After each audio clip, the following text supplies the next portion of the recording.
Hello guys, मेरा नाम है मयंक और आप देख रहे हैं कोडिंगर। और आज से हम एक नई वीडियो सीरीज़ स्टार्ट कर रहे हैं। इस वीडियो सीरीज़ में हम देखेंगे कि डेगर हिल्ट को हम कैसे एंड्रॉयड में यूज़ करते हैं। तो इसमें मल्टीपल वीडियोस होंगे। ये सीरीज़ का पहला वीडियो है और हर वीडियो में जो कुछ भी हम कोड करेंगे उसको आप नीचे डिस्क्रिप्शन में दी हुई लिंक के थ्रू एक्सेस कर सकते हैं या फिर डायरेक्ट कोडिंगर के गिटहब अकाउंट से भी एक्सेस कर सकते हैं।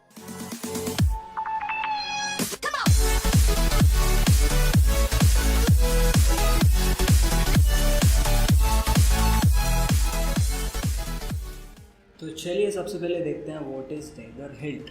तो Hilt provide a standard way to incorporate Dagger dependency injection into an Android application. तो डेगर हिल्ट को अंडरस्टैंड करने से पहले हमको पता होना चाहिए कि व्हाट इज़ एन डिपेंडेंसी और उसके बाद व्हाट इज़ डेगर। तो चलिए सबसे पहले देखते हैं व्हाट इज़ डिपेंडेंसी। तो मान लीजिए कि हमारे पास दो क्लास हैं, एक है क्लास ए और एक है क्लास बी। और क्लास ए को अपना काम करने के लिए यदि क्लास बी के ऑब्जेक्ट की ज़रूरत पड़ रही है तो हम बोल सकते हैं कि क्लास ए जो है वो बी पर डिपेंडेंट है और इसी कंसेप्ट को हम डिपेंडेंसी बोलते हैं। तो बात करें यदि डिपेंडेंसी के कुछ रियल लाइफ एग्जांपल्स की, तो पहला एग्जांपल हम ले सकते हैं रिसाइकलर व्यू का। तो रिसाइकलर व्यू को जैसे अपना काम करने के लिए अडाप्टर की ज़रूरत पड़ती है तो हम बोल सकते हैं कि रिसाइकलर व्यू डिपेंडेंट है अडाप्टर पर, और ये एक डिपेंडेंसी का एग्जांपल होगा। दूसरा एग्जांपल हम ले सकते हैं जैसे कि डायलॉग को क्रिएट करने के लिए हमको कॉन्टेक्स्ट की ज़रूरत पड़ती है, तो हम बोल सकते हैं कि कॉन्टेक्स्ट पर डिपेंडेंट है डायलॉग, और ये भी एक डिपेंडेंसी का एग्जांपल होगा। तो ऐसे डे टू डे लाइफ में आपके पास बहुत सारे एग्जांपल मिल जाएंगे आपको डिपेंडेंसी के। तो चलिए इसी को हम प्रैक्टिकली देखते हैं। तो ये मेरा एक एंड्रॉयड का प्रोजेक्ट है, इसमें मैंने कुछ क्लासेस को बनाकर ऑलरेडी रखा हुआ है। तो मेरे पास एक मोबाइल वाली क्लास है, एक बैटरी वाली क्लास है और एक प्रोसेसर वाली क्लास है। तो सबसे पहले चलते हैं प्रोसेसर वाली क्लास पे।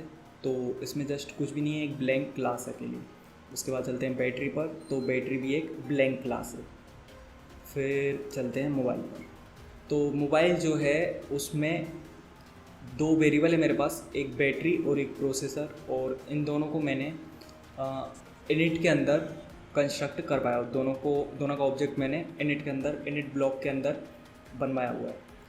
तो इस कोड पर हम ऐसी नज़र डालें तो हमको क्या गलत दिख रहा है, इस कोड में क्या गलत है। तो सबसे पहले तो इसमें ये गलत है कि जो हमारा सॉलिड प्रिंसिपल का पहला प्रिंसिपल होता है सिंगल रिस्पॉन्सिबिलिटी प्रिंसिपल, जिसके अकॉर्डिंग एक क्लास केवल अपनी रिस्पॉन्सिबिलिटी की चीज़ों को ही करेगी, वो दूसरी क्लास की रिस्पॉन्सिबिलिटी को यहाँ पर नहीं करेगी। तो जैसे मेरे पास मोबाइल वाली क्लास है तो इसकी रिस्पॉन्सिबिलिटी होना चाहिए मोबाइल के ऑब्जेक्ट को बनाना, लेकिन यहाँ पर ये बैटरी का ऑब्जेक्ट भी बना रही है और प्रोसेसर का ऑब्जेक्ट भी बना रही है। तो जो सॉलिड प्रिंसिपल हमको अंकल बॉब ने दिए थे प्रोग्रामिंग के लिए, उसमें से जो पहला वाला कंसेप्ट है सिंगल रिस्पॉन्सिबिलिटी प्रिंसिपल, वो यहाँ पर ब्रेक हो रहा है।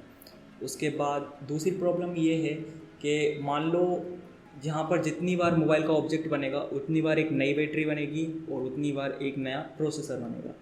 तो कई केसेस में मेरे साथ ऐसा भी हो सकता है कि मेरे पास ऑलरेडी बैटरी का ऑब्जेक्ट है और उसी बैटरी के ऑब्जेक्ट को मैं यहाँ पर पास करना चाह रहा हूँ, तो वो मैं इस कोड के साथ फ़िलहाल नहीं कर सकता। तो ये दो मेजर प्रॉब्लम है इस कोड के साथ। तो इसको हम कैसे ओवरकम कर सकते हैं? तो इसका एक तरीका तो ये हो सकता है कि ये जो डिपेंडेंसी है मेरे पास में दो बैटरी और प्रोसेसर, इनको मैं कंस्ट्रक्टर के थ्रू बुलवा लूँ। तो वो हम कैसे करेंगे? उसके लिए हमको क्या करना पड़ेगा, इधर पर कंस्ट्रक्टर क्रिएट करना पड़ेगा। और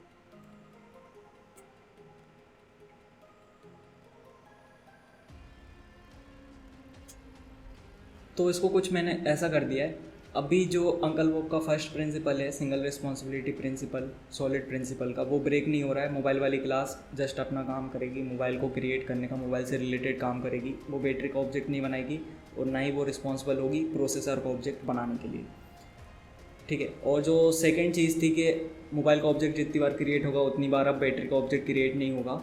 बैटरी को हम बाहर से पास करेंगे, तो हमारी मर्ज़ी कि हम पहले से यदि हमारे पास बैटरी का ऑब्जेक्ट है तो हम उसको भी पास कर सकते हैं या फिर नया बैटरी का ऑब्जेक्ट क्रिएट करके हम पास कर सकते हैं। सेम हम प्रोसेसर के साथ कर सकते हैं।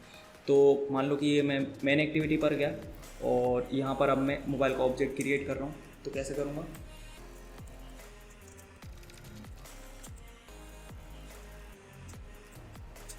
तो कुछ इस तरह से मैंने मोबाइल का ऑब्जेक्ट क्रिएट कर लिया और यहाँ पर दो डिपेंडेंसी मैंने प्रोवाइड करी।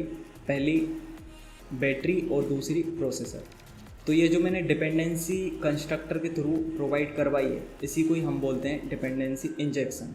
ये एक टाइप का मैंने यहाँ पर डिपेंडेंसी इंजेक्शन प्रोवाइड कर दिया थ्रू कंस्ट्रक्टर। तो ये क्या है, कंस्ट्रक्टर डिपेंडेंसी इंजेक्शन। तो आपको आई होप समझ में आया होगा कि डिपेंडेंसी क्या होती है। जैसे ये मेरी जो मोबाइल वाली क्लास है वो डिपेंडेंट है बैटरी वाली क्लास पर और प्रोसेसर वाली क्लास पर। जब तक बैटरी और प्रोसेसर उसके पास नहीं होंगे तब तक मोबाइल का ऑब्जेक्ट हम क्रिएट नहीं कर सकते। तो मोबाइल को अपना काम करने के लिए बैटरी की ज़रूरत पड़ रही है और प्रोसेसर की ज़रूरत पड़ रही है। तो मोबाइल वाली जो क्लास है वो बैटरी और प्रोसेसर पर डिपेंडेंट है। तो ये हो गई डिपेंडेंसी। और जो हमने यहाँ पर कंस्ट्रक्टर के थ्रू डिपेंडेंसी प्रोवाइड किए, ये हो गई डिपेंडेंसी इंजेक्शन। ठीक है।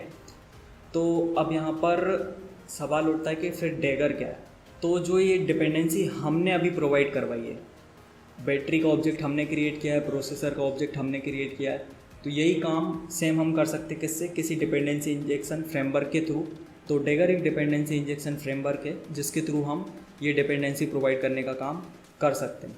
लेकिन डैगर के साथ कुछ प्रॉब्लम्स है। डैगर बेसिकली एंड्रॉयड के लिए नहीं बनाया गया था, डैगर किसी भी जावा प्रोजेक्ट के लिए बनाया गया था। तो उसमें एंड्रॉयड स्पेसिफिक जो चीज़ें हैं वो ऑलरेडी प्रेजेंट नहीं है।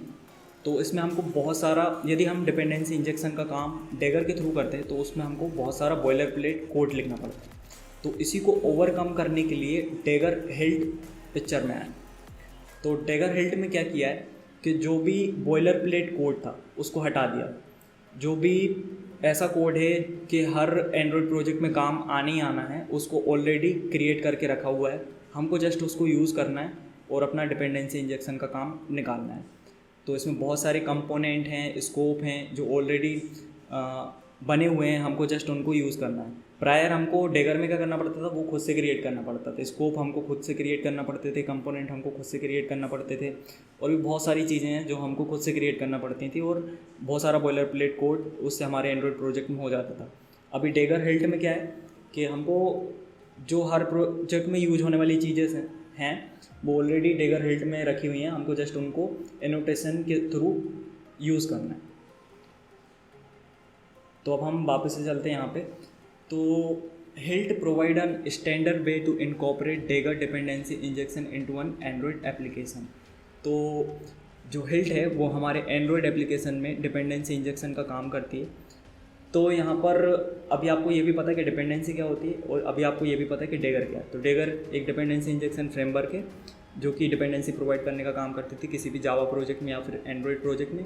और जो डैगर हिल्ट है वो उसी काम को आसान करने के लिए, एंड्रॉयड में आसान करने के लिए बनाई है, जो कि हम बोल सकते हैं कि डैगर का एक रैपर है।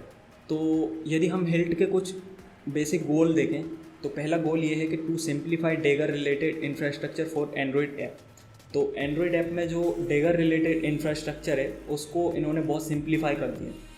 तो अभी हमको जस्ट जो स्पेसिफिक कोड है, डिपेंडेंसी इंजेक्शन स्पेसिफिक कोड है, जस्ट उसको क्रिएट करना है, उसको लिखना है। हमको फालतू की चीज़ें जो हर प्रोजेक्ट में यूज़ होने वाली हैं, बॉयलर प्लेट जो कोड था उसका अभी हमको टेंशन नहीं है। सेकेंड पॉइंट है कि to create standard set of component and scope to raise setup readability understanding and code sharing between app. तो जैसा कि मैंने बताया कि कंपोनेंट और जो स्कोप्स हैं वो ऑलरेडी इसमें क्रिएट किए हुए हैं, जो हमको एंड्रॉयड प्रोजेक्ट में ज़रूरत पड़ते ही पड़ते हैं, वो ऑलरेडी इसमें क्रिएट करे हुए हैं, हमको जस्ट उनको यूज़ करना है। तो just take care to where to inject dependency and rest all the code generated happen by Dagger itself by using annotation and thus removing all the boilerplate code. तो अभी हमको जस्ट इंजेक्ट एनोटेशन के through Dagger को ये बताना है कि कैसे, कहाँ पर हमको कौन सी डिपेंडेंसी चाहिए और वो डिपेंडेंसी कैसे क्रिएट होगी, वो भी हमको डैगर को बताना है। तो डैगर को हमको जस्ट दो चीज़ें बताना है कि कोई भी डिपेंडेंसी कैसे क्रिएट होती है और जो डिपेंडेंसी वो मेरे को कहाँ पर चाहिए। बाकी का सारा काम डैगर हिल्ट अपने आप खुद कर लेगी। ठीक है। तो ये कुछ डैगर हिल्ट के गोल है। तो घुमा फिरा के बोला जाए कि डैगर हिल्ट क्या है, तो डैगर हिल्ट एक डिपेंडेंसी इंजेक्शन फ्रेमवर्क है जो कि जेटपैक के अंडर आता है और जो कि डैगर के टॉप पर बना हुआ है। और इसमें जो भी डैगर में बॉयलर प्लेट कोड था उसको रिड्यूस कर दिया है, और जो कि हर एंड्रॉयड प्रोजेक्ट में डिपेंडेंसी से रिलेटेड कोड हमको लिखना ही लिखना होता है, वो ऑलरेडी लिखा हुआ है, हमको जस्ट इधर पर उसको यूज़ करना है। तो आगे आने वाली वीडियोस में हम देखेंगे कि डेगर हिल्ट के थ्रू हम कैसे डिपेंडेंसी इंजेक्शन एंड्रॉयड में प्रोवाइड करवाते हैं, और हम बिल्कुल बेसिक से स्टार्ट करके एब्सोल्यूट बिगनिंग से स्टार्ट करके एक एडवांस लेवल पर डेगर हिल्ट को लेकर जाएंगे, और एट द लास्ट फिर एक रियल प्रोजेक्ट, एंड्रॉयड का रियल प्रोजेक्ट में डेगर हिल्ट को सेटअप करके भी देखेंगे। तो आगे के आने वाले वीडियोस के लिए आप चैनल को सब्सक्राइब कर लीजिए, और ये वीडियो यदि आपको पसंद है तो इस वीडियो को लाइक कीजिए। मिलते हैं अगली वीडियो में, तब तक के लिए बाय।